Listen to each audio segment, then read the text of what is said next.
Alright, I'm doing all this recording from the host. Right now, the client is already attempting to join. So if I go and start through here, we get pushed into the lobby. Once again, the client's already in the lobby and he's trying to connect. So if I go and click H, it'll show that he's connected. And it doesn't matter how long it is, then it's already going to be set up. So then if we go and click space here, we can start playing.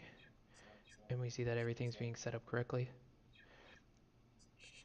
And so my client is sending input of where players should be, and then my server sends the position of each player. And we'll just keep going through like this. And for the most part, how I have this set up is each of my game objects has their own list and their own specific list ID. So we can go and hit enter here and hit enter here, and they're both connected, and then I can start playing again.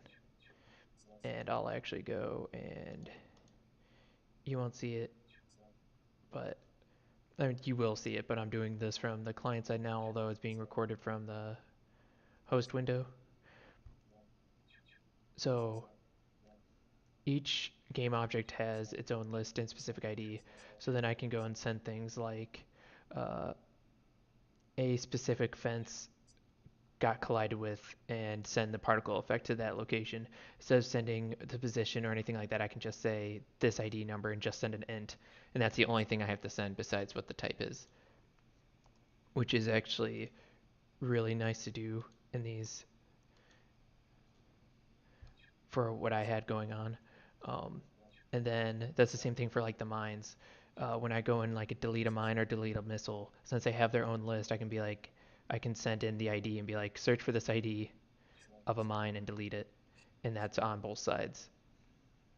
So the server will go and set up that information and send that over, and then the client will read that mine. And since it's already been added to the list, it can find it by searching for that specific ID and keep playing through without any hiccups at all. And that's also a big thing for when we're playing through this and we keep on redoing matches because my big problem was is that when you'd restart a match, I have this set up right now that the server doesn't really send as many local messages to itself.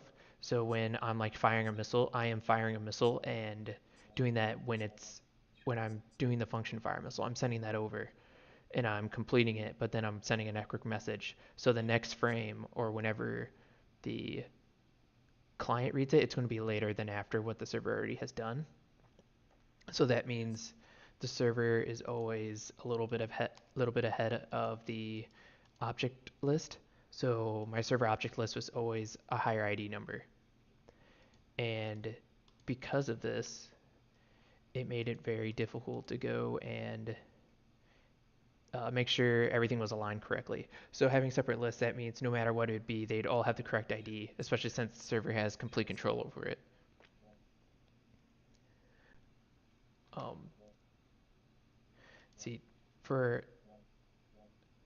the lobby, I could have done a lot more on because it's not like graphically as pleasing. It's a lot. It's basically what we've done in class, what you showed us.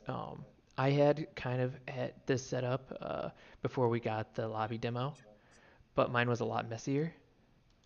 So I switched this over, and it was actually really easy to go and move the messages I had because I had like 80% of the project done when we started talking about the lobby and got the lobby demo. So it was actually really easy to move stuff over at that point. But I could do more with my lobby. The client has to go and hard code the IP address instead of searching for it. But as soon as you hard code that IP address, the client will always be searching for it. So even if the host isn't looking at that moment, the client is still asking for it. So as soon as the host broadcasts, the client will ask to join. For ships on the client side, there is absolutely no physics. So any particles that go on, the server sends that message. Once again, it just sends like the fence ID or what particle event needs to go off. And then if a particle event goes off, sends it to the client. Since the ships are always being sent their position to the client, it makes it look like they do have this going on, that they have physics, but they actually don't. It's just being replicated from the server side.